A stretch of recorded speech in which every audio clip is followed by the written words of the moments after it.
Hey everyone, this is yours truly, Sayar Henry. Thank you so much for downloading this episode. I hope you are doing great today and are ready for episode number 43. Welcome to the show.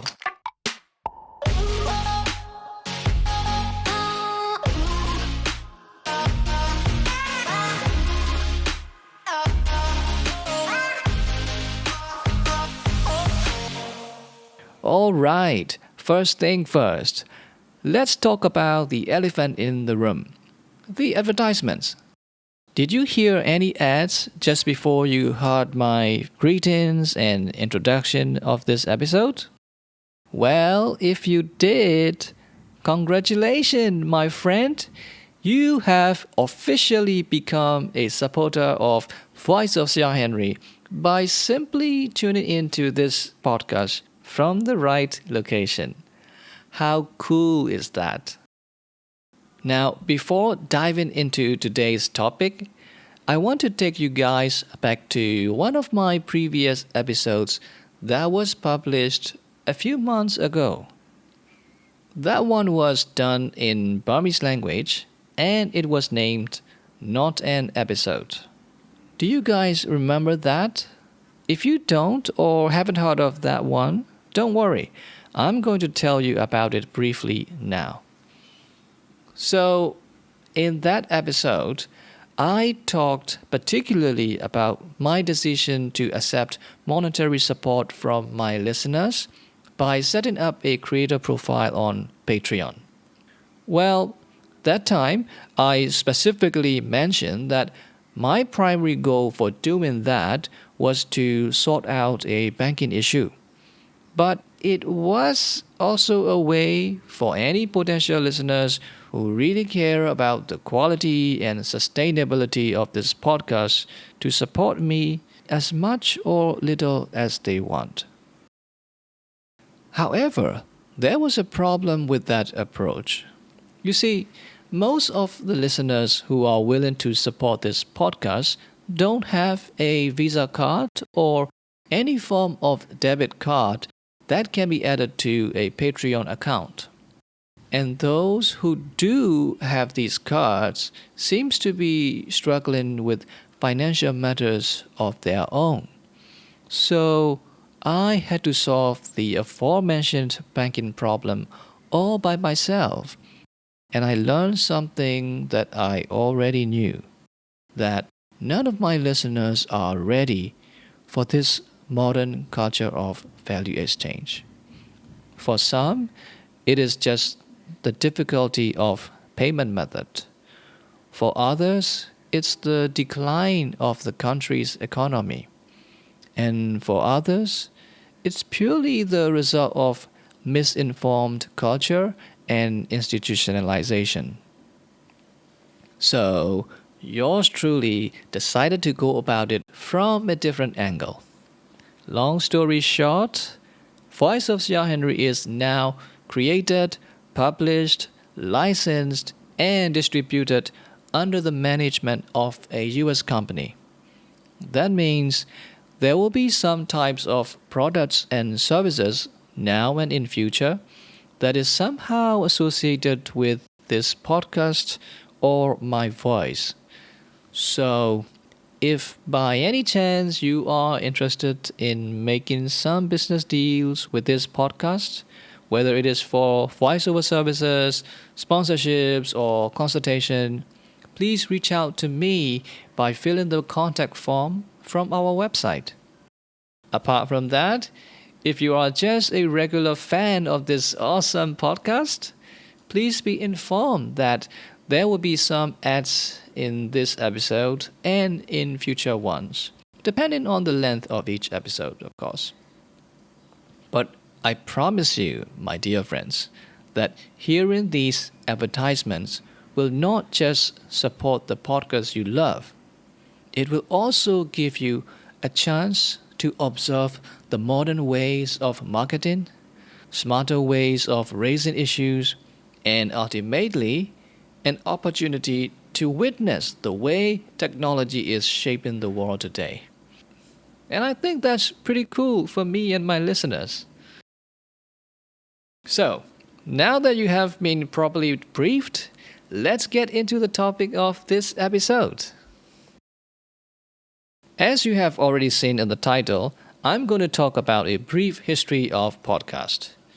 If you want to learn how in the world the word podcasting came into being, how the technology associated with it had evolved, and how the world has been changed by this modern form of entertainment, this one is for you. So keep listening, alright?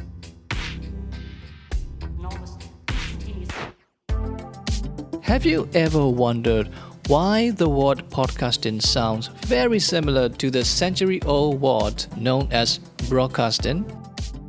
Both of the terms end with casting, so in terms of linguistic and etymology, broadcasting is like the big brother of podcasting. And if you look at the modern history of mankind, broadcasting has always been about transmission of audio and video content. But the disadvantage of radio and TV broadcasting is that it's a synchronous communication. It means both the transmitter and the receiver must be present at the same time. For example, if you want to consume your favorite program from a radio station or a TV channel, you have to tune in at the exact same time that the program is on air. If you can't manage that, there is no way for you to see or hear that program unless the broadcasting network decides to air it again. But that was back in the days before the broadband internet was available. With the advent of the internet, in the mid-1990s, some media and technology companies started to develop different types of software that can provide radio stations with a digital version of their talk shows and music programs. That was how the era of internet radio began. Within a few years from that, some websites even started to provide audio subscription services, including those with downloadable audio shows and on-demand streaming talk shows. The key factor differentiating this technology from traditional radio is that it is an asynchronous transmission. It means listeners could pause, play, skip, or restart the audio files in any way they wanted and at any time they desired. Although it was pretty exciting compared to the classic radio experience, people at the time had no idea that a new technology was on its way to lay the foundation for not just podcasting, but also today's social media platforms. I'll tell you more about it in a second, but it's time for an ad break now. So if you are a listener from US, there is a high chance you are going to hear some advertisements. Now, here we go. And we are back to the show. Now, I was just talking about an emerging technology that would change the way people surf the internet in the year 2000. It was like this.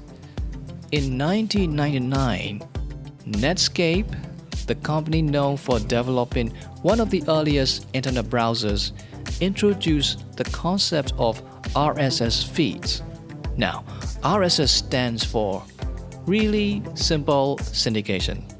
It's a cool name, yes, but more importantly, it is a standardized system that allows users and applications to access updates from other websites in a way your computer can understand.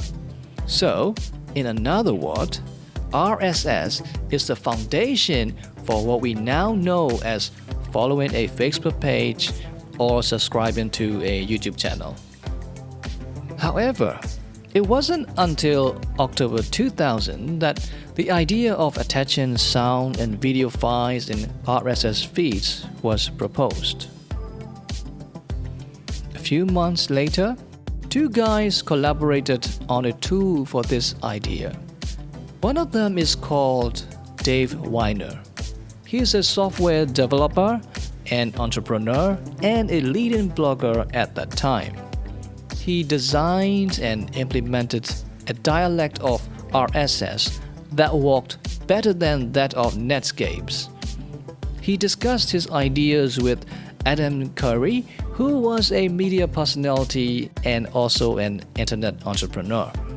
Two of them started incorporating this new functionality of RSS on their websites, and soon they became the earliest people that combined blogging with audio. In fact, they were the driving force that popularized audio blogs of that time. Now, there was another interesting tech story happening in those years too. It was the success and the popularity of Apple's iPod, the first MP3 player that can store 1,000 songs and a 10-hour battery in a truly small package. Because of that wonderful product, people started listening to more songs and audio files than ever before. Not surprisingly, in 2003, technologists and developers started to come up with solutions that can move MP3 files from RSS feeds to iTunes and eventually to iPod. Then, about a year later, journalist Ben Hammersley, who was writing for The Guardian and the BBC at the time, suggested a term that could describe this new technology of automatic downloads and synchronization of audio content. He combined Apple's iPod with the traditional word broadcasting and started to refer to this process as podcasting. From there, one thing led to another. The audio blogging community picked up this term very quickly. More and more people started to Google the meaning of this new word every day. Wikipedia defined the page podcasting in 2004. BBC became one of the earliest mainstream media that made its program available as podcast. Then Apple added a directory of podcasts to its iTunes service in 2005. And the rest is history as you know it. 2 decades later, podcasting has become one of the most popular forms of entertainment in the 21st century. According to the recent industry reports, there are more than 2 million active podcasts in the world, 48 million podcast episodes, and hundreds of billions downloads and streams. It's growing like crazy. And with that number of demand and supply, it has also become a very lucrative industry in recent years due to the quick adoption by digital marketers and advertising agencies that are closely working together with podcasting networks, analytics providers, and show creators. For example, the Joe Rogan Experience was the highest earning podcast in 2019, grossing $30 million. And these numbers are not going to stop there. At current rate, the podcast ad revenues in the United States alone are expected to surpass $2 billion by 2023. And besides, revenue from ads and sponsorships are not the only way a podcast can make money. Podcasters can also have multiple streams of income by offering direct donation, paid subscription, organizing live events, or licensing their work for movie adaptations, and the list goes on. Now, if you have been listening up to this point, you may even find it tempting to start your own podcast soon because it seems like everybody is doing it and making a ton of money, right? But no, my friends, it's not that simple. In reality, All that crazy amount of money you can get as a successful podcaster is only possible when you have a ridiculously large audience. We're talking about millions of followers here, because that kind of revenue only makes sense with millions of listeners. And that volume of listeners only makes sense if you started your podcast like 10 years ago. So, if people like you and I decide to start a podcast this year with barely a few thousand listeners and try to monetize it, we will only be making a few dollars a month, which sounds like a joke. So, based on my podcasting experiences and from the next level knowledge I have acquired over the past few months, my advice to young creators or aspiring podcasters in Myanmar or other small countries alike is that you should not start podcasting if your primary goal is to make money quick. I mean, if you just want to start experimenting with podcasting, sure, go for it. It's still a pretty cool thing to do in 2022. I support you 100%. But I just don't want you to get into the game with the wrong mindset. This is a highly competitive space in terms of getting attention and financial success. And you can't even hope for a solid income, especially if your target audience is not in the US. And that's because all of the dominant advertising networks are looking for creators whose main audience are residing in the US so that they can advertise and sell products and services to these people. However, if you are in this to play the long game and intend to challenge this whole podcasting landscape for the benefit of all the international creators, I give you my highest respect, buddy. Maybe you and I should even collaborate in taking some steps in that direction. Well, even if you are not a creator, you can help us spread the idea that podcasts are a great source of education and entertainment that can benefit both the listeners and the creators. If enough people are listening to podcasts in your society, the key players in this industry will start to do something about it in order to maximize their profits, which in turn will have a positive impact on your society too. Because, the modern world is driven by monetary dynamics. Alright, ladies and gentlemen, we have come to the end of this episode.